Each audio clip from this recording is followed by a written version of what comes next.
Hello student, theodolite की आज की क्लास में हम बात करेंगे मेजरमेंट ऑफ हॉरिजॉन्टल एंगल के बारे में, जिसमें हम डिस्कस करेंगे एडवांटेज ऑफ रिपीटेशन मेथड, या आप ऐसे कह सकते हैं कि elimination of error by method of repetition.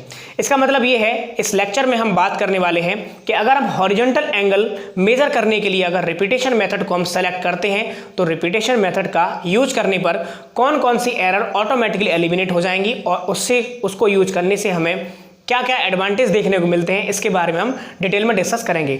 तो स्टेप बाय स्टेप सभी एरर जो कि एलिमिनेट हो जाएंगी रिपीटेशन मेथड का यूज करने से, उनको हम डिस्कस करेंगे और उनको समझने के लिए हम इस डायग्राम की मदद भी लेंगे।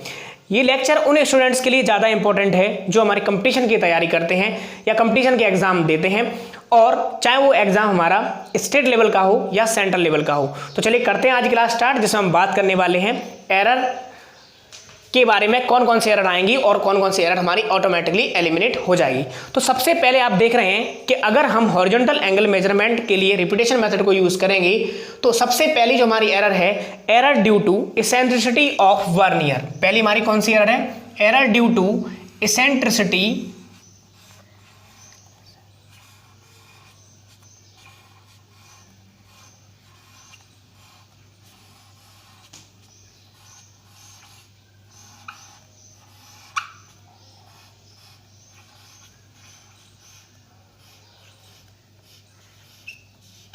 देखें, सबसे पहले हमारी एरर है error due to eccentricity of vernier. इसका मतलब क्या है कि ये बर्नियर की जो इसेंट्रिसिटी एरर आएगी उसकी आपकी पहचान क्या होगी? तो उसमें पहचान ये होगी कि जब हमारी दोनों बर्नियर की हम रीडिंग पढ़ेंगे तो दोनों बर्नियर की रीडिंग का डिफरेंस हमेशा कितना होना चाहिए? 180 डिग्री। अगर ऐसा नहीं होता है तो उस कंडीशन में आप कहेंगे कि जो एरर है वो एरर हमारी error due to eccentricity of vernier, यानी बर्नियर में इसेंट्रिसिटी के कारण या उत्केंद्रता के कारण हमारी ये एरर आई है। तो मैं यहां पर लिखता हूं, तो ये जो एरर है अगर हम मेथड ऑफ रिपीटेशन का यूज करते हैं तो ये एरर हमारी क्या होगी? ऑटोमेटिकली एलिमिनेट हो जाएगी। तो यहां पर मैं लिखूंगा इस एरर में, यानी इस एरर में होता क्या है, मैं यहां लिख रहा हूं, देखें इस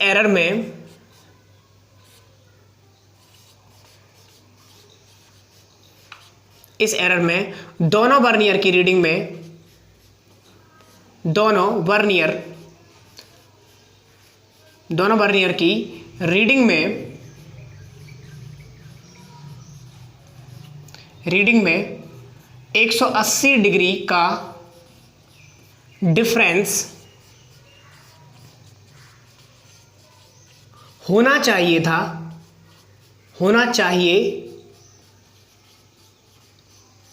जबकि नहीं होता है।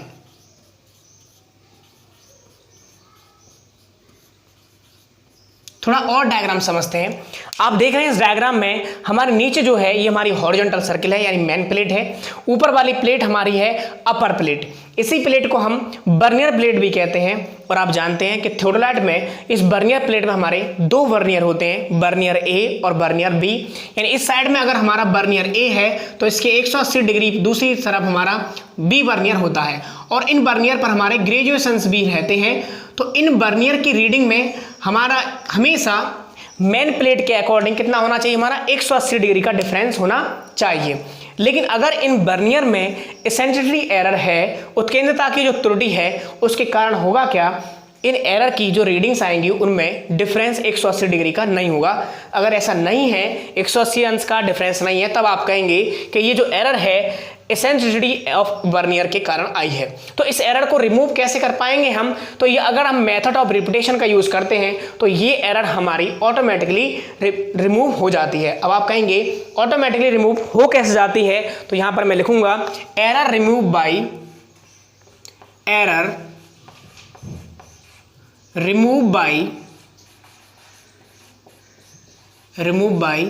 यानी एरर हमारी रिमूव कैसे हो रही है? Error remove by taking both vernier reading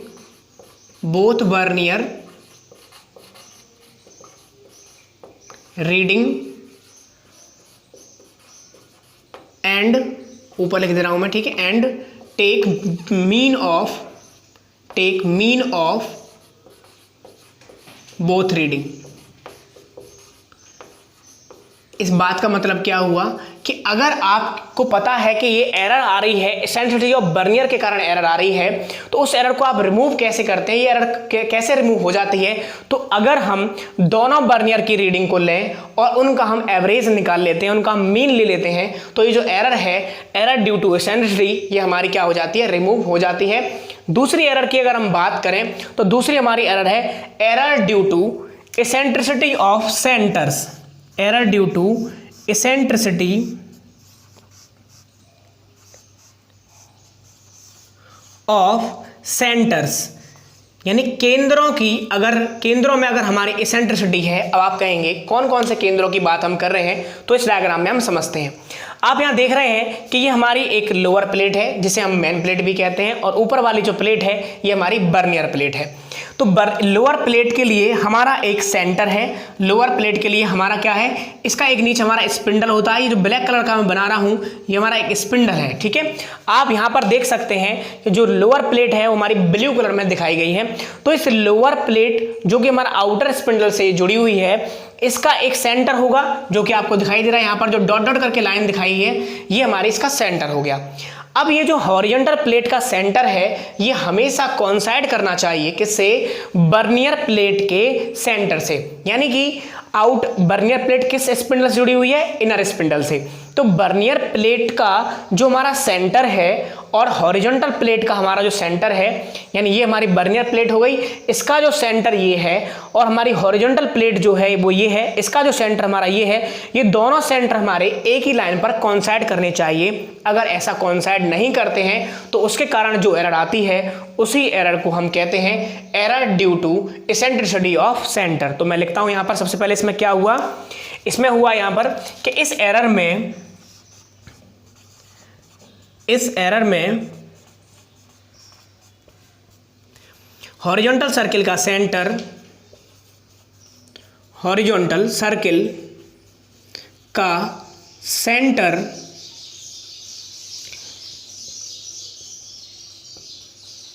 Bernier के सेंटर से कोइंसाइड नहीं करता है, कोइंसाइड नहीं करता है। अगर नहीं करता है तब उस एरर को हम क्या कहते हैं, उस एरर को कहते हैं एसेंट्रिसिटी ऑफ सेंटर। समझाने के लिए मैंने आपको बताया, इसको आप ऐसे भी लिख सकते हैं कि अगर हमारी जो आउटर स्पिंडल है, यानी आउटर स्पिंडल जिससे हमारा मेन प्लेट कनेक्ट है, उसका सेंटर और इनर स्पिंडल के सेंटर से एग्जैक्ट कोइंसाइड नहीं करता है, तो जो एरर हमारी आएगी उसी को हम कहेंगे एसेंट्रिसिटी ऑफ सेंटर्स, यानी जो एरर आएगी उसे हम कहेंगे error due to eccentricity of centre. अब आप कहेंगे इसको दूर कैसे करेंगे, तो इसको हम रिमूव कैसे करेंगे, एरर रिमूव, ये हमारी कैसी एरर रिमूव हो पाएगी, एरर रिमूव बाई, देखेंगे यहां पर error remove by taking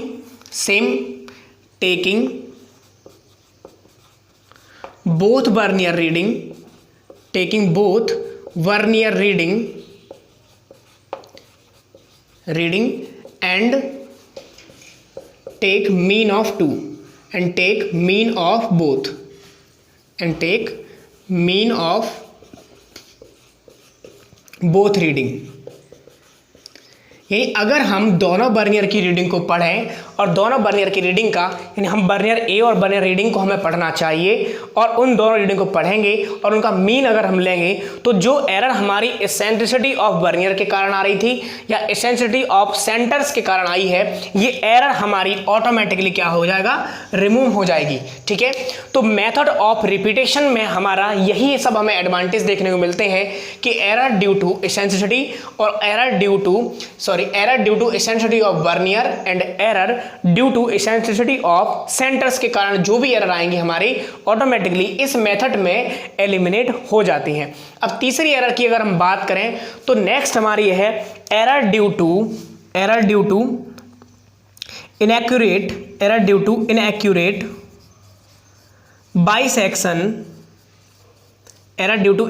bisection of objects.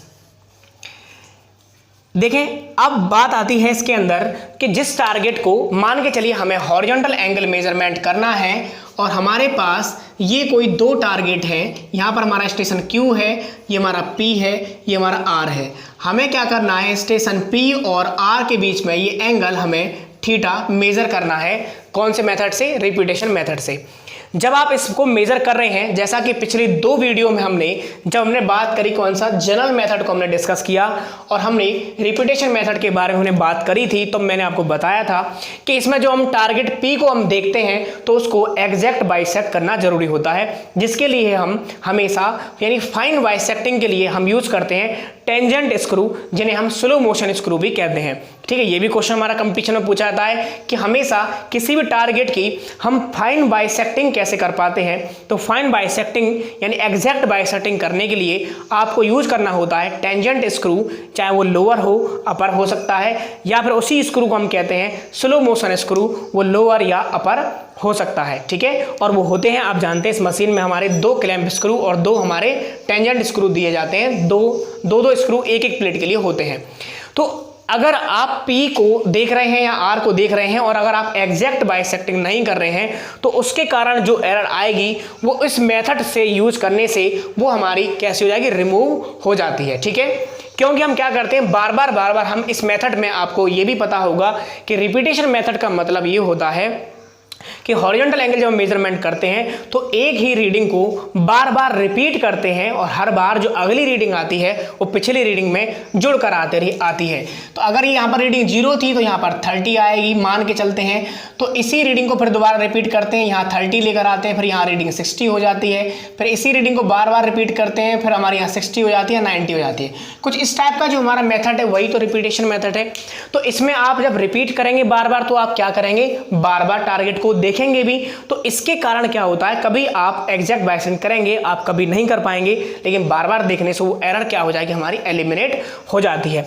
तो error due to inaccurate bisection of object हमारी किस में ऑटोमेटिकली रिमूव हो जाती है, मेथड ऑफ रिपीटेशन में। अब अगली एरर की अगर हम बात करें, एरर ड्यू टू इनएक्यूरेट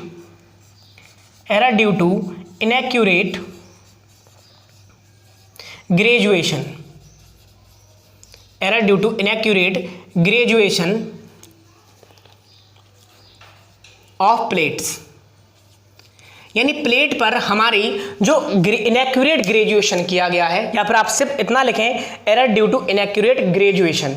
तो अगर आप जिस इंस्ट्रूमेंट का यूज कर रहे हैं, मान लेते हैं ये हमारी लोअर प्लेट है, आप जानते हैं इस लोअर प्लेट पर हमारा 0 डिग्री से हमारे बाइसेक्शन स्टार्ट, 0 डिग्री से हम ग्रेजुएशन स्टार्ट करते हैं। ग्रेजुएशन को हिंदी में हम कहते हैं अंशांकन, जो हमें कोण बने रहते हैं। तो उस पर जो यहाँ पर हमारे 0 डिग्री से यहाँ निशान स्टार्ट किए गए हैं, फिर इस तरीके से कुछ आगे हमारे निशान हमें देखने को मिलते हैं। 0 डिग्री, 10 डिग्री, फिर हमारा 20 डिग्री, इस तरीके से निशान हमें देखने को मिलेंगे। तो अगर इसके ग्रेजुएशन में एरर है तो क्या होगा, वो एरर दूर हो पाएगी। तो मेथड ऑफ रिपीटेशन यूज करने से होगा क्या कि देखिए, मान के चलिए एक बार आपका 0 से 30 डिग्री का एंगल था, ठीक है। तो आपने यहां पर रीडिंग पढ़ी होगी, वो कहां पर पढ़ी होगी, 30 डिग्री पर रीडिंग पढ़ी होगी, ठीक है। मान लेते हैं यहां पर आपकी ग्रेजुएशन एरर थी, तो आपका रीडिंग पर इफेक्ट पड़ा उससे। लेकिन अगली बार जो अब आप रीडिंग पढ़ रहे हैं तो वो रीडिंग 60 डिग्री पर आप पढ़ रहे हैं, यानी अगली बार रीडिंग कहाँ पढ़ेंगे, तो यहाँ पर आप 60 डिग्री पर रीडिंग पढ़ रहे होंगे, यानी कि आप यहाँ रीडिंग पढ़ रहे हैं। ये हमारी हो गई 30, इसको मैं मान लेता हूँ 50, 30, 40, 50, 60 रीडिंग हमारी यहाँ हो गई। तो अब यहाँ पढ़ रहे हैं, तो जरूरी नहीं है कि 30 डिग्री पर अगर हमारा इनएक्यूरेट ग्रेजुएशन था और अगले 60 डिग्री पर भी हमारा इनएक्यूरेट ग्रेजुएशन हो। तो हमने क्या किया, different part of the circle पर हम रीडिंग पढ़ रहे हैं, इस कारण से हमारी ग्रेजुएशन जो एरर है वो डिस्ट्रीब्यूट हो जाती है, यानी बढ़ जाती है, और उससे हमें ये देखने को मिलता है कि इसका जो इफेक्ट है वो हमारा ऑटोमेटिकली एलिमिनेट हो जाता है, या फिर इसका इफेक्ट बहुत ही नेग्लेजिबल होता है। क्योंकि अगली बार जब आप रीडिंग पढ़ेंगे ना, तो अगली बार रीडिंग हमारी कहां पर हो जाएगी, वो हमारी 90 डिग्री पर रीडिंग होगी, ठीक है। तो ये चीज ध्यान रखना, हालांकि हमारा 90 डिग्री यहां आना चाहिए। तो मैं इसको ठीक कर देता हूँ 0, इसको मैं कोई दिक्कत नहीं, आप समझ जाएंगे यहाँ पर 90 डिग्री रीडिंग आनी चाहिए। तो यहाँ पर हम क्या कर रहे हैं, 90 डिग्री पर हम रीडिंग पढ़ेंगे। तो सर्किल के डिफरेंट पार्ट पर जब आप रीडिंग पढ़ेंगे तो ऐसा तो जरूरी नहीं है कि पूरे सर्किल पर जो ग्रेजुएशन किया गया है कि हर जगह ही आपकी एरर हो उसमें, तो ऐसा जरूरी नहीं है। तो इस वजह से होगा क्या, इसमें error due to inaccurate graduation on plate के कारण क्या होता है कि इसमें ये एरर हमारी रिमूव हो जाती है इस वजह से। तो इसमें क्या होगा हमारा, मैं यहाँ पर लिखता हूँ, इस एरर में प्लेट्स पर इनएक्यूरेट ग्रेजुएशन होता है, ठीक है, इनएक्यूरेट ग्रेजुएशन होता है, इनएक्यूरेट ग्रेजुएशन होता है। दूसरा अगर हम देखें इस मेथड में हमें ये रिमूव कैसे हुई है, तो error remove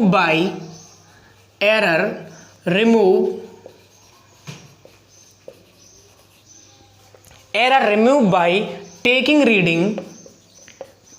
reading at different part of circle,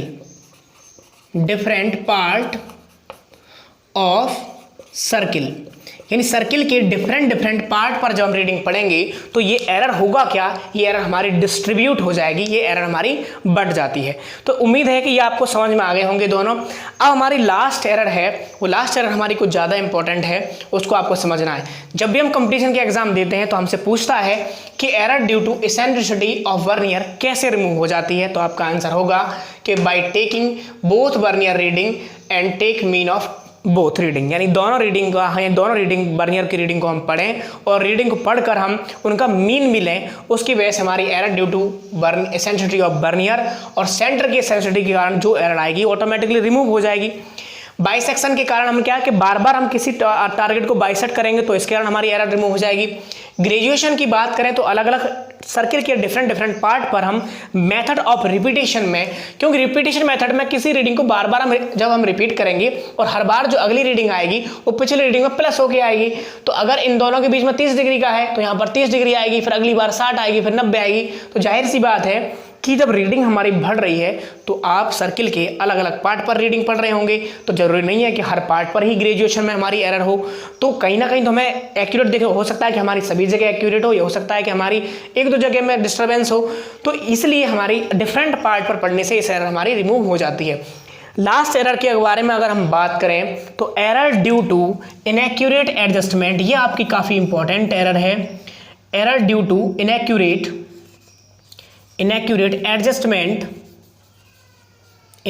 adjustment of line of collimation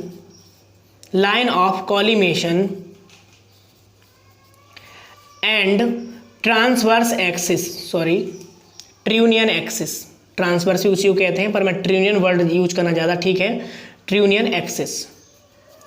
देखिए होना क्या चाहिए हमारा, इसमें ध्यान रखेंगे कि एक एक्यूरेट इंस्ट्रूमेंट में, अब हम चलते हैं इस डायग्राम में। देखें इस डायग्राम में आप यहाँ देख रहे होंगे, सबसे पहले आप देखें कि ट्रियूनियन एक्सिस किसे कहते हैं। एक्सी एक्सिस, ये हमारी जो एक्सिस है यहाँ पर आप ब्लू कलर की देख रहे हैं, ये हमारे ट्रियूनियन एक्सिस है। ये हमारा 3D डायग्राम है। अगर आप 2D डायग्राम में देखना चाहें तो जो हमारी ब्लू कलर की जो एक्सिस है ये हमारी कैसी है, ट्रियूनियन एक्सिस है। TA का मतलब है ट्रियूनियन एक्सिस। इसी एक्सिस को हम ट्रांसवर्स एक्सिस या हॉरिजॉन्टल एक्सिस, HA जो लिखा हुआ है इसका मतलब है हॉरिजॉन्टल एक्सिस।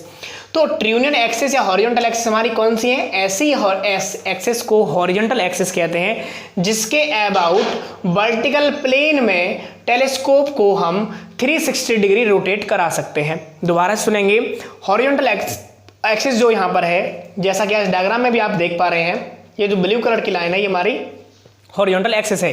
ये हमारा 3D डायग्राम है, ये हमारा 2D डायग्राम बनाया हुआ है। तो जो हमारी हॉरिजॉन्टल एक्सिस है, ये हॉरिजॉन्टल एक्सिस क्या है, एक ऐसी एक्सिस है जिसके अबाउट वर्टिकल प्लेन में हमारी टेलीस्कोप रोटेट कर सकती है 360 डिग्री। इस एक्सिस को ही हम हॉरिजॉन्टल एक्सिस कहते हैं। अब बात आती है लाइन ऑफ कॉलिमेशन की। तो यहाँ पर देखें लाइन ऑफ कॉलिमेशन किसे कहते हैं। डायफ्राम हमारा कहाँ पर है, ये जो आप देख रहे हैं यहाँ पर, ये क्या चीज़ है, ये रेड कलर का जो मैंने बनाया है ये डायफ्राम है। मैं इसमें भी आपको बना के दिखाया था। मान लेते हैं ये जो ब्लैक कलर का मैंने बनाया है ये हमारा डायफ्राम है। डायफ्राम पर हमारे क्या होते हैं, क्रॉस वायर लगे होते हैं। तो डायफ्राम के क्रॉस वायर के सेंटर से ऑब्जेक्ट लेंस के ऑप्टिकल सेंटर से होते हुए जाने वाली इमेजिनरी लाइन को हम लाइन ऑफ कॉलिमेशन या लाइन ऑफ साइट के नाम से जानते हैं।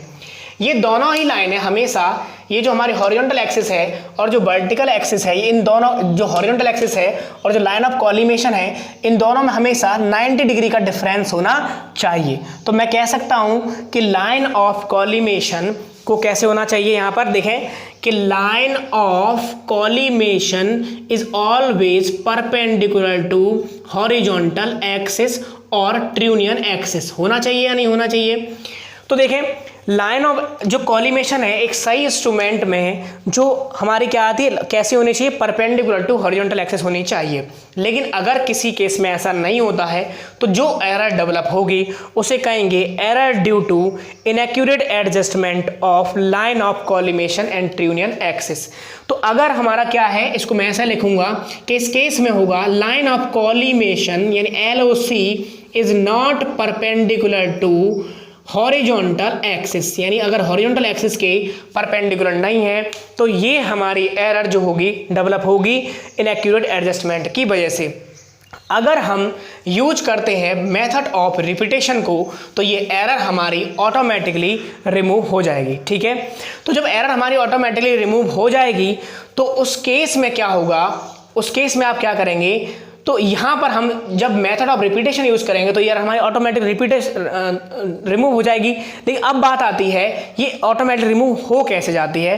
तो ये एरर मैं यहाँ लिख रहा हूँ, देखें मैं यहाँ पर लिख रहा हूँ error remove by taking both face reading.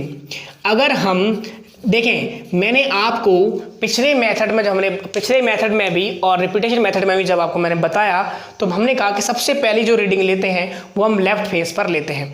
Left face पर रीडिंग लेने के बाद हम उन्हीं रीडिंग को रिपीट करते हैं राइट फेस में। तो दोनों फेस पर रीडिंग लेना जरूरी है, क्योंकि अगर दोनों फेस पर रीडिंग लेते हैं तो हमारी अगर एरर है inaccurate adjustment of line of collimation and trunnion axis के बीच में अगर कोई हमारा इनएक्यूरेट एडजस्टमेंट है तो उसके कारण एरर हमारी ऑटोमेटिकली रिमूव हो जाएगी।